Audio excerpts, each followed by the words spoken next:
This is a talk really about managing groundwater basins in practice, and we're going to look at a subset of basins, the adjudicated groundwater basins and the Special Act districts in California.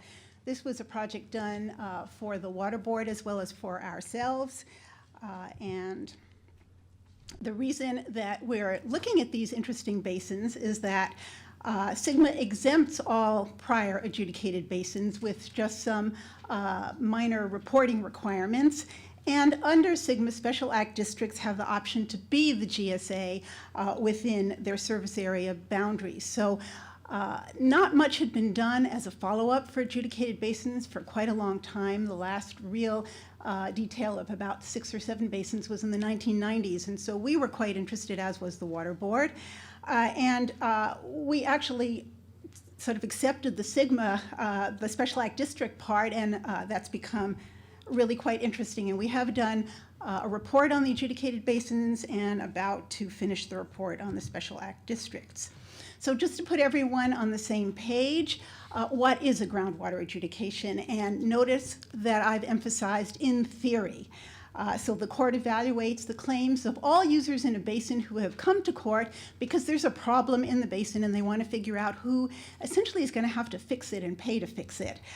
So the court then quantifies the supply, assigns water rights, assigns allocations, imposes a management plan, and appoints a water master to oversee what's happening in the basin. And again, please note that's in theory. In our report, we noted that this doesn't actually happen in many of the basins, or at least not all of these things happen. Well, these basins are amazingly important. They underlie a whole section of the Los Angeles region, the very rapidly growing Inland Empire, out into the desert with Mojave, up along the Central Coast, and there's one up on the North Coast. What's a Special Act district? Well, it's a district that's been created through a legislative act, and it generally has enhanced authority to manage a groundwater basin provided in its enabling legislation. And as I mentioned, under SGMA, it can be the GSA within its service area boundary. These districts are also quite fascinating. They're scattered all around the state, and you're going to see how very different they are in a later slide. So our approach was to collect massive amounts of data. It was a very intensive project, particularly the adjudication one, although Special Act District is turning out to be that way as well. So we had to look at judgments, we had to look at technical reports, we had to look at legal issues. We interviewed people in the basin. Every basin report was sent out to someone in the basin for review to see if we'd missed anything. And then we did tables looking across the various basins to see if we could get some overall patterns and an overall sense of what was going on. Yes, so now I'm going to talk a little bit about what we found. And my goodness, to squeeze it all in 15 minutes is not easy, but here's one thing that we did find. There's a very diverse land use and population that's part of these basins, and the special districts truly exemplify this. So you get special districts like Orange County that have over several million residents that are essentially municipal, and you get Tri-Valley out in Inyo County that doesn't even have 1,000 residents and is very rural. Doesn't look as if my colors came across, but the ones in the middle were primarily agricultural, the ones on top were primarily municipal, and then the ones at the bottom, Long Valley, Happy Valley, Sierra Valley, and Willow Creek, were created by legislative act but have had essentially limited management in practice. So another thing across the adjudicated basins, across the special districts, and I'm sure across the state in general, is the significant shift from agriculture to municipalities. You see it a great deal in the adjudicated basins, and so the top is Los Angeles. Well, that shifted to a city way back at the beginning of the 20th century. I had a slide in another presentation that showed it in 1930, where they were just basically pumping a lot of groundwater to build their city. But the second slide, the one on the bottom, is Doherty Valley out in the Livermore area, and that was only recently approved, and it's Zone 7 who's going to supply water. And so that's extending sort of suburbs essentially out, still happening into areas that were not developed. To me, one of the problems in the Mojave adjudicated basin exemplifies an issue with this land shift. Here you see that in this adjudication, the basin was divided into 5 separate areas, and the yellow region, the Alto region, is the region that's closest to Los Angeles. And in that region, a number of the agricultural water rights holders sold or released their rights to developers, and it basically jumped from about 40,000 to about 450,000. If you look at the website for some of the cities there, it reminds you of the early website for Los Angeles, which is come and settle here. But the problem was alluded to not directly for developers, but with regard to going from annual crops to permanent crops. In a severe drought, here you are in the desert, you cannot fallow a city the way you can fallow agriculture. Most basins rely on supply management, and I'll just talk briefly about that. And in particular, there's a heavy reliance on imported water, primarily from the State Water Project. So in the adjudicated groundwater basins, this was sometimes a real reason for why they adjudicated. It was to figure out who was going to pay for imported water, how it was going to be used. And you can see how many of those basins do rely heavily on imported water. Special Act districts was a little more divided, and that's because they are so diverse in terms of land use and population. But the 4 major urban basins also rely quite heavily on imported water. The 3 smaller basins that get imported water, Desert gets it through an indirect State Water Project. It's an exchange for Colorado River with the Met. Both Ojai and Sierra Valley get it from other sources, not from the State Water Project. And then you see there are several basins, which I'll refer to shortly, that do not get imports, and we'll look a little bit about how they've been managed. So this was a DWR graph that showed State Water Project allocation in recent years, and you can see that it's been diminishing. Everyone already understands, I think, that there's going to be less water, it'll be more expensive, but here's how we're thinking about it in these highly urbanized Bay Area Special Act districts. They're very aggressively going after other kinds of supplies. Recycled water is a big one. If you're along the coast, they're looking towards desalination. But I'm almost going to reiterate what I think Eric said, that it really seems apparent that people will need to start thinking more about demand management options, because that is pretty limited. And here we see, I just pulled out a sample. So in the West Coast, for example, way back in their adjudication, there was some limits imposed, but not nearly what the court actually really wanted to do initially in terms of the studies. Mojave, modest decreases, Santa Maria, minimal, and as often common in these adjudicated basins, overliers often didn't have to cut back at all except under unusual circumstances. You do see a little bit more action in the special districts, but even there, for example, Fox Canyon charges a modest extraction fee, which they felt wasn't enough to really incentivize any kind of limited pumping. I'm highlighting Goleta Basin, which is an adjudicated basin, in terms of how they've approached sustainably managing their basin with imported water. So at the time of adjudication, folks in the community also passed an ordinance, and so the basin is managed in conjunction with both the adjudicated judgment and the ordinance. And their ordinance said that when we get the State Water Project water, we're not going to necessarily allow any additional hookups until we've replenished our basins to 1972 levels, because that's where there were no unacceptable impacts occurring. And then something that we really loved on top of that, we're also going to set aside a certain amount for a drought reserve, so that when the drought happens, we can cut into our drought reserve without necessarily ending up with unacceptable impacts. We thought that was... So now I'm going to talk a little bit about what happens when you don't get imported water. Mendocino Community Service District, some of you have possibly visited that community up on the north coast. It's a tourist community. It's got a very unusual hydrogeology, so it's not really able to store groundwater on a long-term basis, and they have instituted some of the most stringent conservation strategies that you can find in the state as a way of making sure that their residents will have water. Now we come to two agricultural special districts, and they have had some challenging times to reduce saltwater intrusion. So Pajaro Valley still has ongoing saltwater intrusion, as does Fox Canyon, and here's where these entities are today. They've seen somewhat of a beginning of a turnaround.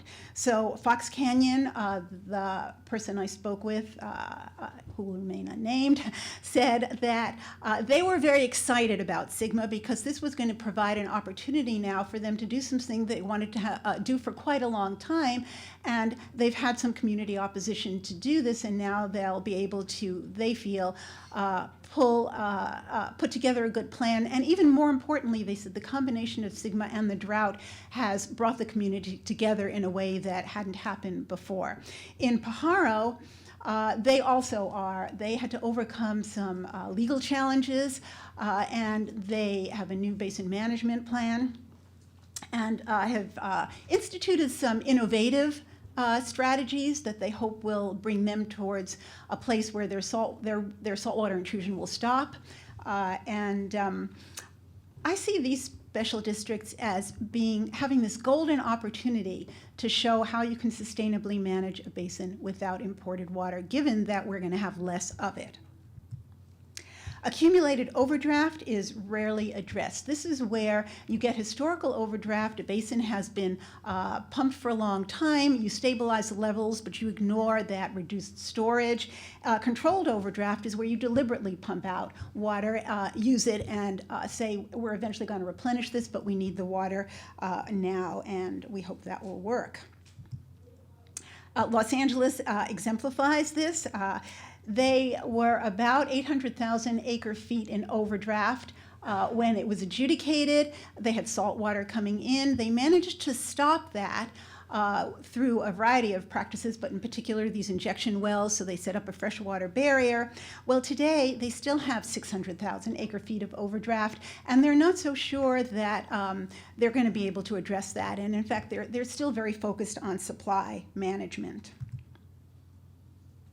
I wanted to mention Tehachapi. They're a little rural adjudicated basin up in the foothills, and they exemplify the agriculture to urban development, but they passed a smart growth ordinance because they wanted to keep agriculture in their area.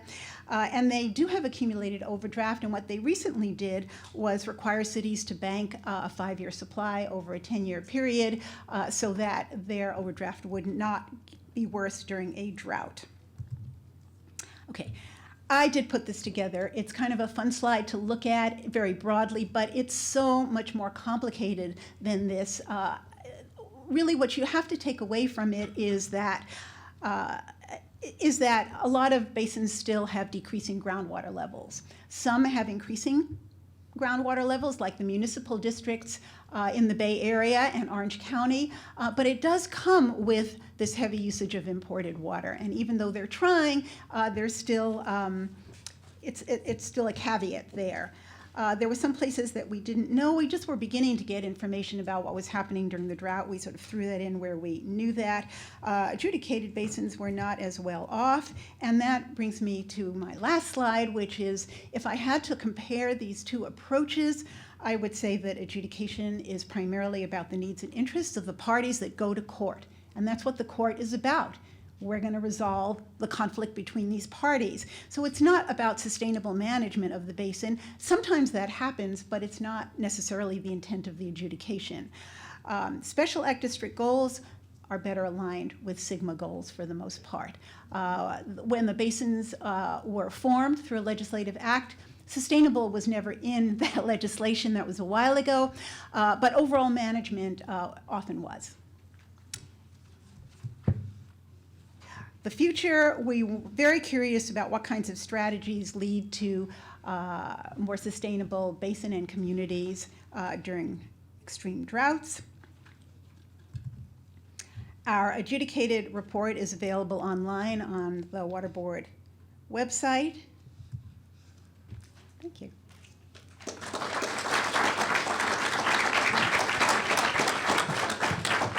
Nice talk. Great. We have time for some questions. I will get you out of here at noon for lunch.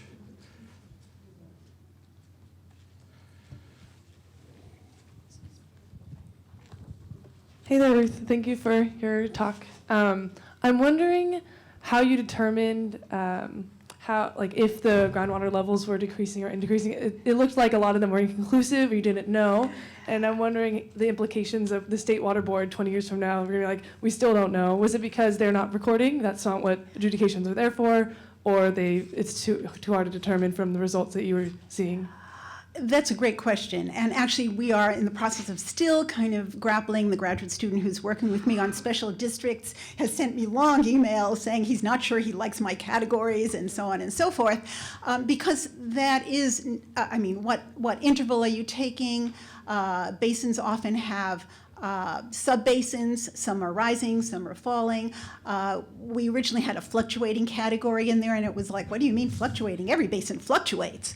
So we're still thinking a lot about that, but there was a general trend in adjudicated basins, and some of the basins clearly where levels were going down. Similarly, Pajaro was still having a saltwater intrusion, even though the rate had slowed. So there were some clear lines where that happened. Clearly in the those urban areas that I mentioned that were special act districts, levels were going up. So that's why I prefaced that slide by saying, just to give you a very general picture, but it's a little more complicated in detail.